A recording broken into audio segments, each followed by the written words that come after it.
Protect your car with 3W Liners all-weather floor mats. Made from durable materials like TPE and rubber, our mats are designed to withstand rain, snow, and mud with deep grooves to trap dirt and liquids. For a custom fit and advanced protection, visit 3W Liners. That's the number 3, WLINERS.com today.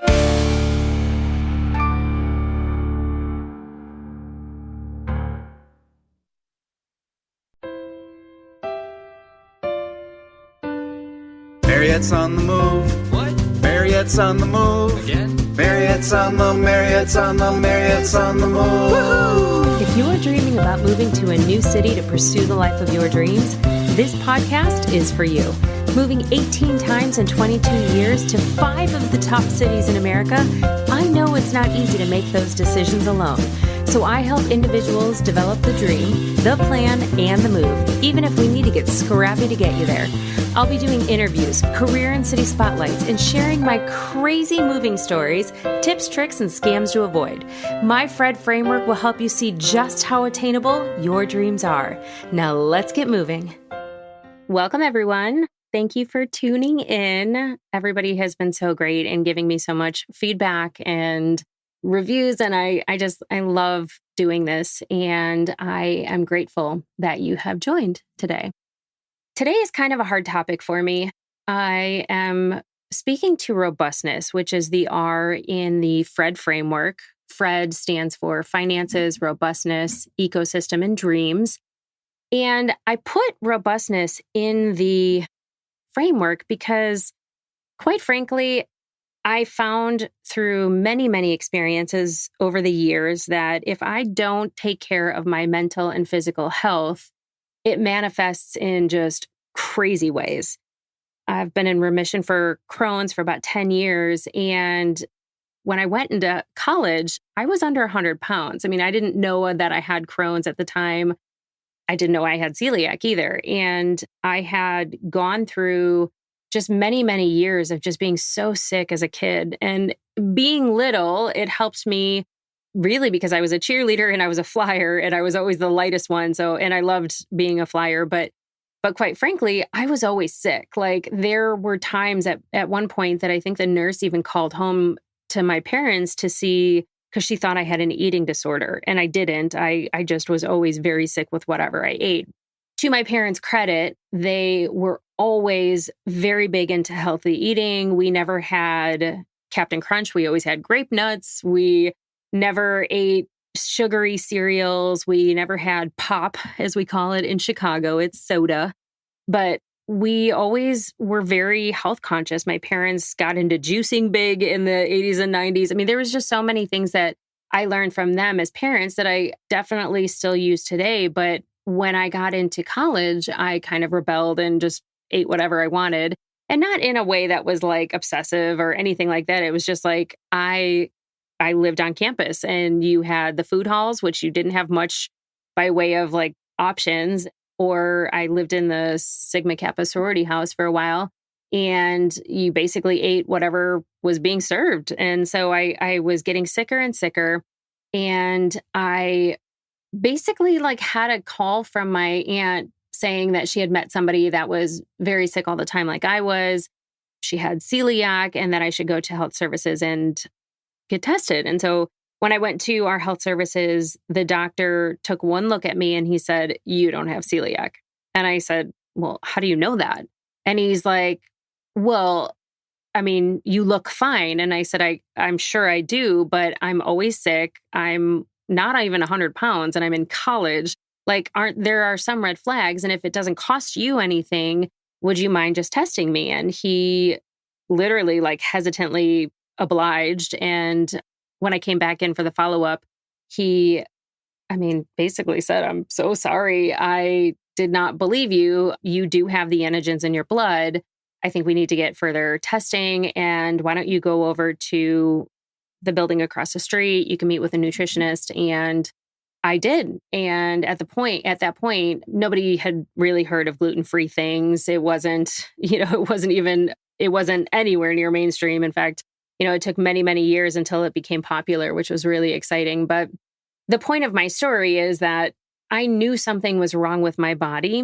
And I kind of had to go in and just like suck it up and try and figure out what that is. And I know a lot of people kind of avoid going to doctors and dentists and things like that, but I'm today kind of coming at it a little hard because one of my front teeth needs to be removed. And my appointment is today at 3:00. As I'm recording this, it's about 10:30 in the morning. And all morning, I've just been very, very, I don't even know how to describe it. It's kind of weird. It's one of those things that I know I need to do it. I went to the dentist. I go twice a year for my cleanings, and I was in between cleanings, and my gum on the tooth, it's my number 10 tooth for those that know anything about teeth. It's the incisor that's to the left of my front teeth. And this tooth has always been the bane of my existence. When I was younger, it grew up into my gum. My awful, awful orthodontist, who I should have never trusted somebody that had bad breath that was a dentist, but basically like pulled the tooth down into my teeth because I had that space there. And instead of having it removed and having a post put in and putting a veneer on it, they just left it that way. And so I ended up going to a dentist that did put a veneer on it, but he said right out the gates, like, this tooth the roots are very small. At some point, this tooth is going to have to come out. And it's subconsciously in the back of my head for the last 25 years, I've thought about that. And I was like, oh, I'll deal with it we'll get to that bridge we'll cross that bridge when we get to it, whatever that analogy is. But I'm literally standing at the bridge right now, and I feel like I just want to jump over it. It's so crazy. But I remember that feeling growing up that I had a jacked up grill, and I was embarrassed about it. And you add on the perm and the glasses and the braces, and I was a 7th grade mess. I'm pretty obsessed with Savvy. I think I have almost every sports bra they make because, let's face it, they keep the girls high and tight just like their leggings. And I love them because I am always moving, and I don't mean relocating this time. I'm either working out, grabbing brunch, going on a date with Nick, going to work, or a work event. And even if I'm just lounging around the house, I can wear Savvy for all of them. I have 4 of their dusters and all of their dresses. To prove how great they are, they released a hot pink trucker hat. And guess what it says? Moving forward together. It's like it was made for us. You can check it out on my faves page at marriottsonthemove.com. Don't forget to drop me your email address. I may be giving one of those trucker hats away in a month or 2, and you'll only find out when through my Monday mailer. Now, back to the show. But I'm very much having those feelings like I'm back in 7th grade and it hasn't even come out yet. It's just one of those things where I just feel very insecure already. And up until this week, I've known about this for a couple months now. Up until this week, every time I would talk about it, I would start crying.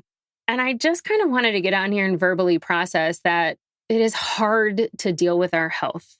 It is hard to take news that is unwanted. It is much, much easier just to not deal with it. But when you have one vessel in this life, and that's your body, and you are the captain of that ship, it is up to you to make sure that it is running at optimal performance. And I'm not talking like Olympic athlete. Those are the extremes, but everyday things that you do have control of. Look at prostate cancer, for instance.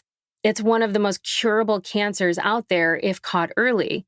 There's breast cancer. Breast cancer is another one where if it's caught early enough, even up into, stage 3 and 4, depending on how somebody's body reacts, they can overcome that cancer. I'm not saying that people wait too long and they do it on purpose, but sometimes you just don't think about it, or you don't react when your body's manifesting something and you're like, oh, that's weird. I have a strange rash that's not going away. But if it persists or worsens, over the course of a couple weeks and it doesn't get better, that should be your sign, because you know your body better than anybody. And I have a lot of friends that, have fought very hard to figure out what's going on with their own bodies. Through my 30s, I had several friends that, were going through the same thing I was. I was in perimenopause and my hormones were all over the place. And I went to a doctor. I ended up doing bioidentical hormones, brought myself out of that perimenopause and felt like a normal human being again.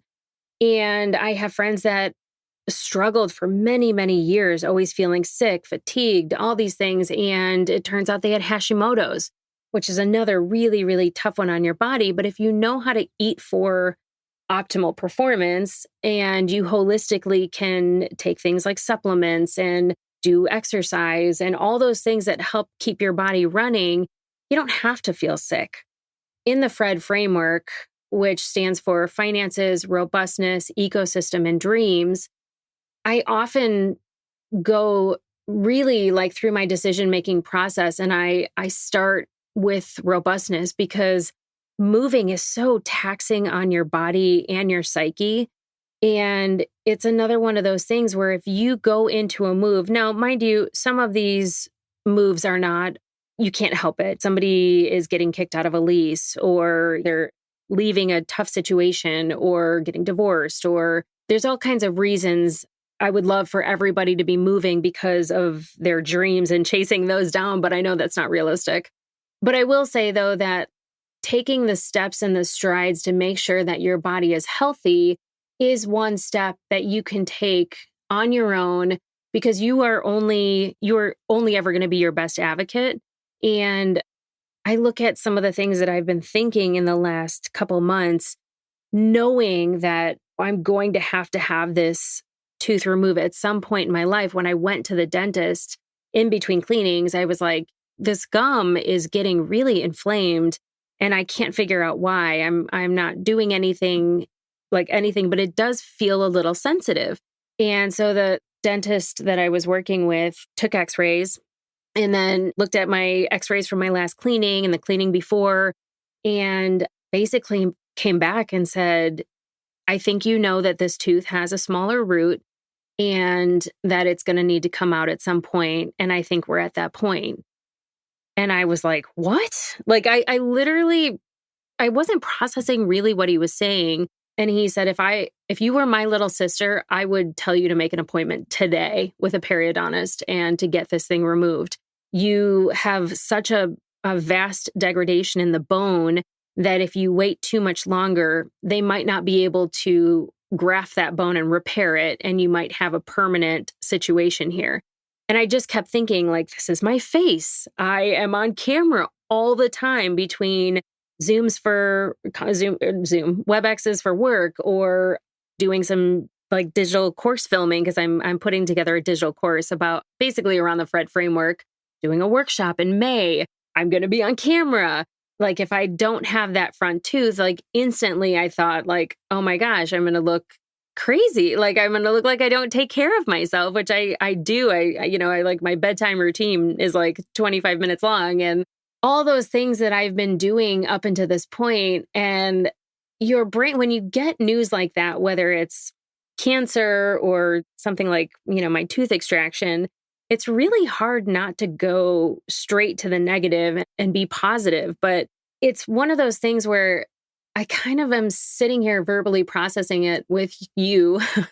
Like I said, I don't even know if I'm going to air this, but some of my fear is like, I just started this podcast. What if I have a weird whistle that the editors can't edit out with my little flipper? Because they do make a flipper is what they call it. And it's like a fake tooth that's molded after the tooth that you had there, that's put on a retainer. And it's, you put it in, like, for me, because it's on one of my top teeth, it's going to sit on the roof of my mouth. So I'm not going to be able to eat hard foods, right? Or like, it's either going to have to be a liquid diet or very, very soft foods with this retainer in.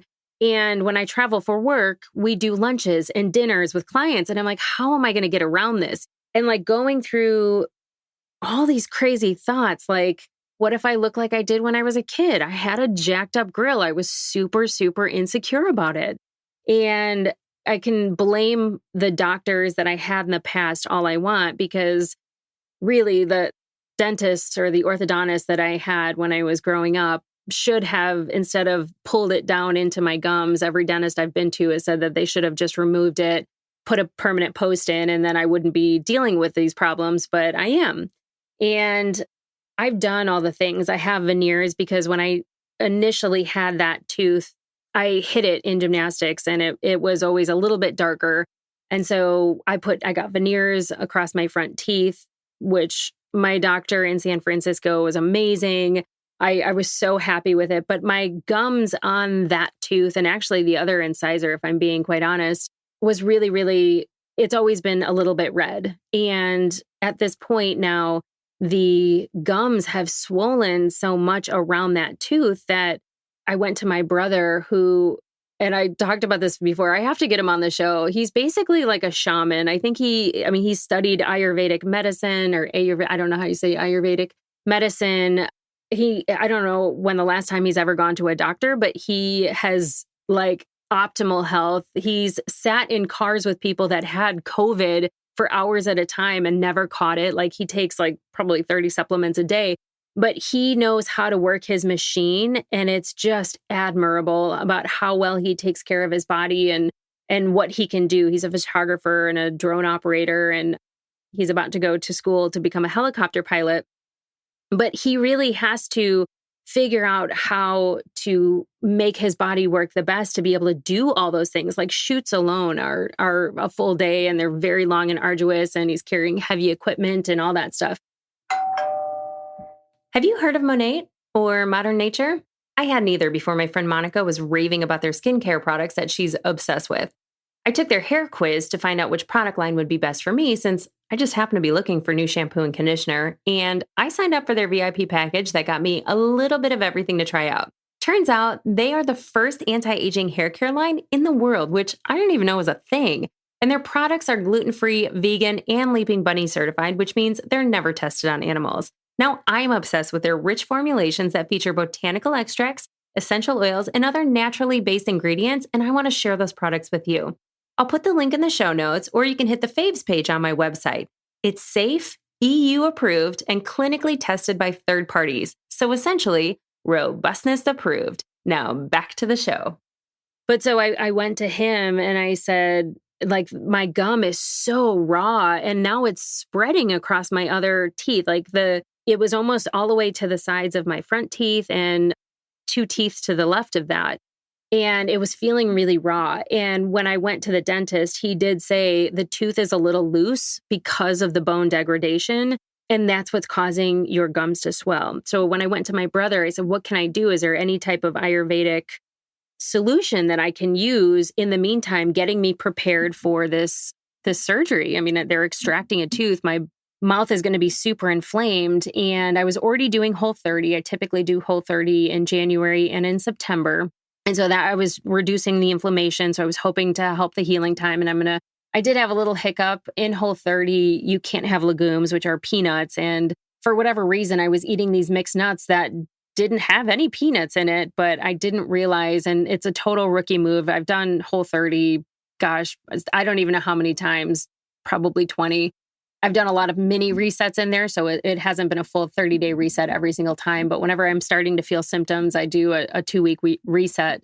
But he said, yeah, you know what you can do, and it's an ancient Ayurvedic practice, but he's like, I do it every single day to keep my gums healthy, is you pull oil with coconut or sesame oil. And I was like, I know my brother did it. I know my mom does it, but I don't know. I guess I just never really thought about doing it. You know, I brush and floss and use a water pick and do all those things because I'm very crazy about bad breath, but I never even thought to do that. And I'm not even joking. I went to Trader Joe's and I bought some fresh coconut, extra virgin coconut oil is what the things that I read were recommending, partially because it tastes good, but it also pulls inflammation out of your gums specifically and reduces plaque. And I usually have a lot of plaque. So I pulled the oil. So you take a tablespoon of it and you just like swish it around in your mouth. It'll almost instantly liquefy because your body heat. But I swished it around in my mouth for 20 minutes, which is what you're supposed to do. And then you spit it out and you rinse really, really good 2 times. And then you floss your teeth and then you brush them. And so I did that. And I really, really, really wish I would have taken a before and after picture. Like I really wish I did because it was like miraculous. So in the morning, because my brother said you could do it 2 or 3 times a day. And so in the morning, I got up, I had my coffee. I usually do 2 scoops of Bub's Natural collagen peptides and then 1 scoop of MCT oil. And that's really good to get your protein in the morning. That gives you about 20 grams of protein, which is the older you get, the more your body doesn't process protein the same. Like if my 20-year-old cousin and I both had the same drink, she's going to process way, way, way more of the protein than I'm going to because of my age and how my body reacts to things. But so anyway, I had my coffee in the morning and then I did another oil pull, and I just did it while I was in the shower. So I wasn't really talking or, anything like that, and got out of the shower. It had been about 20 minutes and then I spit it out. I rinsed twice really good. And then I brushed my teeth because obviously I haven't had any food. And I look in the mirror and I did a double take. And then I went into the mirror in the kitchen because it's like a hallway, but I have a lot of light in there, and almost all of the inflammation was gone. And I'm not even joking, you guys. If I didn't see it with my own eyes, I would not have believed it worked. But literally almost all of the inflammation, just a tiny ridge of red over that tooth. And when I say that I have been obsessive about doing this, I actually brought coconut oil with me when I traveled these last couple of weeks, just to make sure that I'm keeping up on it 2 to 3 times a day. And what a difference it's made. Like all of my gums have gotten pinker and better. And I feel like it's easier to floss now. I don't know why that is. I don't know if it's just there's less plaque or what it is. My teeth look a little whiter, which is even crazier. And I looked it up, and that's actually one of the side effects. It's a good side effect, obviously. But the point of me talking through this right now is to say that I am very grateful that the dentist, one, took the appointment because it was kind of an emergency appointment. I didn't really know what was going on, and my tooth was getting more and more sensitive. But that I'm not one of the people that get afraid to go to the dentist, because the tooth literally right now is so loose that I could probably pull it out with my fingers. And it's only been 2 months. I had to wait. I waited until after the holidays, and it was hard to get an appointment with a periodontist. They were only booking like 3 months out, and at the time, or 2 months out. And at the time I called them right away and made the appointment. But at this point, I want to say that if there is something going on with your body, listen to it. If you start thinking, like a couple of weeks ago, I kept feeling like, you know what, I should probably take some milk thistle. And I used to take it a lot, and it's just really good in cleansing. It cleanses the liver enzymes. And I don't know why I was thinking about that. I literally have no idea. And I listened to Dr. Taz. She has this Superwoman Wellness podcast. And on that podcast, she talked about different ways that people lose weight. And it's based on like kind of your body type. And what was crazy is that everything that she talked about for the liver, the person like that it cleanses through the liver, is stuff that I've experienced. And I didn't even know any of this. And so I ended up, one of the things that she said at the very end of talking about that particular body type was, one of the best things to do is take milk thistle first thing in the morning with lemon water.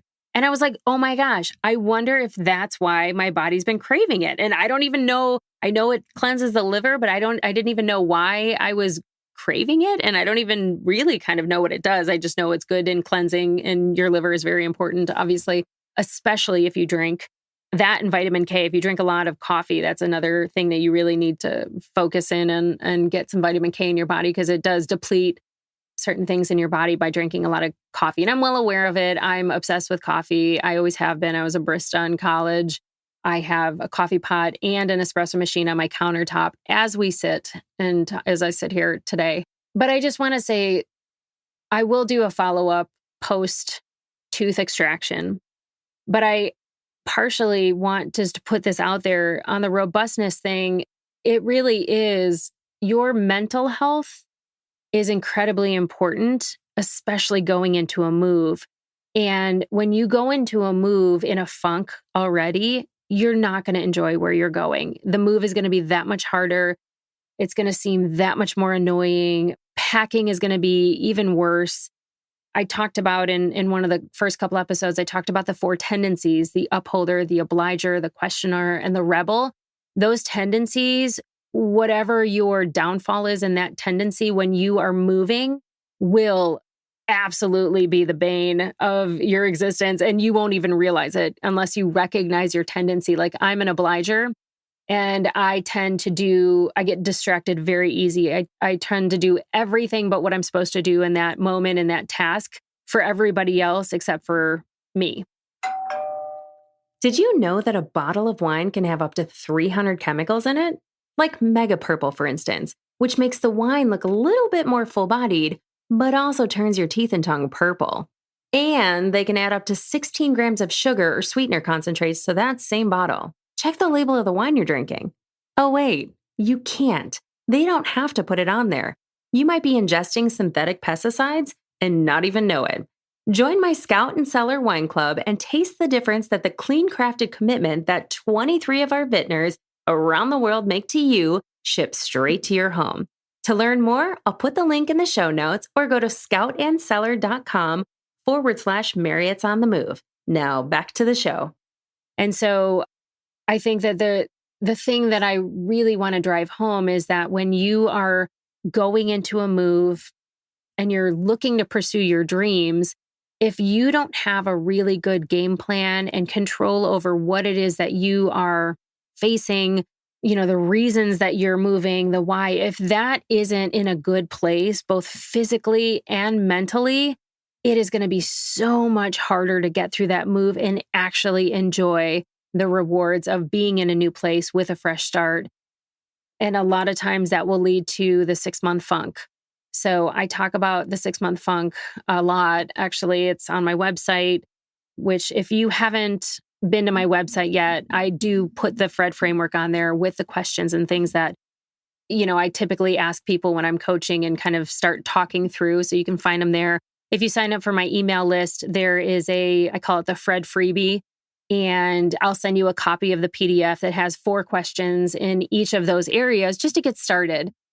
So like finances, one of my favorite ones is, what are you trying to prove and who are you trying to prove it to? And that really talks about like, why are you moving where you are? If you can't afford that move, if you can't afford to be in Beverly Hills, being 2 cities over, what's wrong with that?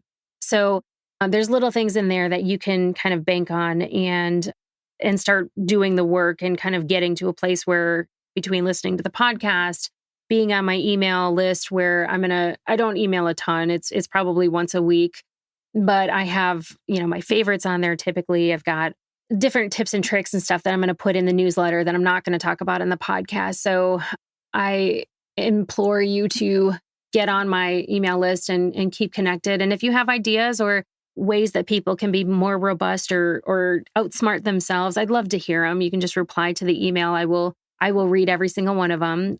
But yeah, I honestly think that robustness is one of the most important. I mean, all of them are incredibly important, but that's one of those things where if you're not in the right headspace, which getting to today, I've done a lot of meditating, a lot of thinking, a lot of therapy, because I'm not in 7th grade. I'm not that girl anymore. Today, I'm the girl that's removing a tooth to build back a bone that's degrading with a bone graft that's going to heal up beautifully so I can get a post put in 3 months and then a crown on it afterwards, that I will be able to do away with all the problems that I've had with this tooth for literally like the last 25 years. So that's kind of part 1 of this. And I will check in and give you part 2 after the tooth is gone. So thanks. Woohoo! Well, I could go on forever and ever about moving you closer to your dreams, but I probably should save some thoughts for the next episode. A big thanks goes out to you for making time for me today. In making time for me, you are making time for future you, and we are both grateful. Get on my Monday mailer by registering on my website at marriottsonthemove.com, where you can find my blog, all my faves, which if you didn't know, by buying yourself something real nice, you are actually supporting the show. It's the gift that keeps on giving, Clark. Be sure to sign up for my mailing list where I put a few nuggets each week that you can't get on the podcast. Thank you to the team at Bear Value for editing genius. Thank you to my brother and my therapist who keep me balanced. And thank you to my assistant Jacinta, whose Canva prowess makes me look like I know what I'm doing. And to Nick, my favorite boyfriend ever. All my love. Until next time, keep moving forward towards your dreams. Bye for now. Marriott's on the move. What? Marriott's on the move. Again? Marriott's on the move.